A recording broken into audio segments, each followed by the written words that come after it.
$173 billion in debt and 44% of all American cars, gone. 100 years of dominance, erased in 60 days. And yet, they're still here. 1 company. 3 bankruptcies dodged. 2 world wars survived. And a resurrection that Wall Street called impossible. This is how you die, and come back to life. Our story begins in 1908, a time when cars were still a novelty, when Henry Ford was just starting to dream of mass production. Enter William C. Durant. A bold visionary with an audacious plan. Why build one car brand when you can own them all? Durant didn't just start a company. He created an empire by consolidating multiple brands under one roof: Buick, Oldsmobile, Cadillac, and later Chevrolet. It was like creating the Avengers of the automotive world, except in 1908. And then came the game changer. In 1912, GM introduced something revolutionary in their Cadillac, the electric self-starter. Sounds simple, right? But this single invention made hand cranks obsolete overnight and made cars accessible to everyone, not just the strong and mechanically inclined. But Durant's vision had a flaw. Chaos. By 1920, he was forced out. In walked Alfred P. Sloan Jr., the man who would transform GM from a messy collection of brands into a well-oiled machine. Sloan created something that didn't exist before: the modern corporation. 5 divisions: Cadillac, Buick, Pontiac, Oldsmobile, and Chevrolet, each with autonomy, but all coordinated from a central office. It was brilliant. This structure became the blueprint for every major corporation in America. And it worked. By 1929, GM had crushed Ford to become America's #1 automaker. By 1931, they were the largest car manufacturer in the world. The 1950s and 60s were GM's golden era.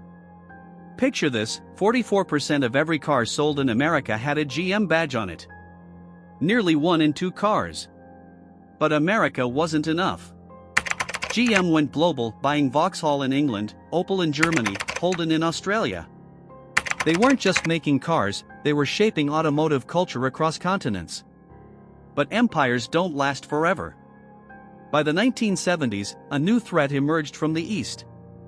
Japanese automakers Honda, Toyota, Nissan started flooding the American market with something GM had forgotten: small, fuel-efficient, reliable cars. GM tried to fight back. In 1984, they launched Saturn, a brand new division with automated plants designed to compete with the Japanese. It wasn't enough. The early 1990s brought heavy losses, plant closures, and tens of thousands of layoffs. GM tried everything.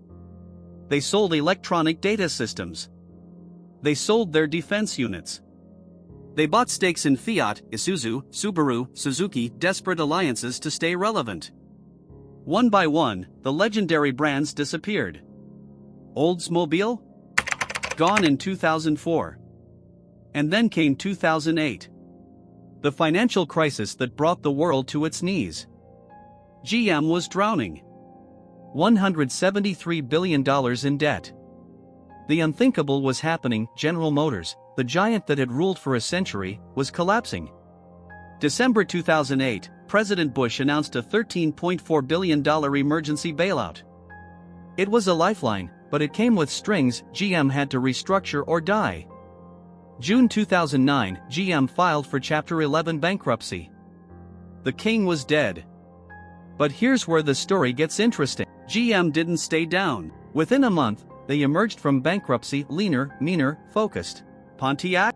Gone. Saturn? Gone. Saab? Sold. They were left with just 4 brands: Buick, Cadillac, Chevrolet, and GMC. November 2010, GM returned to the stock market with one of the largest IPOs in American history. By 2011, they reclaimed their title as the world's largest automaker. The resurrection wasn't smooth. In 2014, a scandal erupted. GM had covered up faulty ignition switches for a decade, causing over 120 deaths. But under Mary Barra, GM's first female CEO, the company handled it head-on. Transparent. Accountable. Different. And then GM made a bet on the future: electric vehicles. They shifted billions toward EVs, trucks, and SUVs.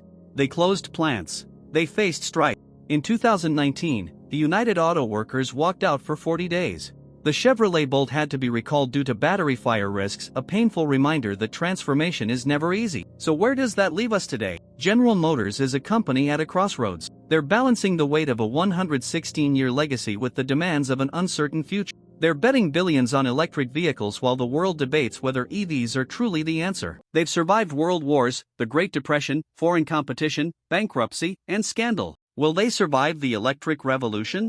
Only time will tell. But if history has taught us anything, it's this: never count out the giant. Because General Motors has already done the impossible once. They've died and come back to life. If you found this story fascinating, hit that subscribe button, because the story of American industry is far from over. And trust me, you won't want to miss what comes next.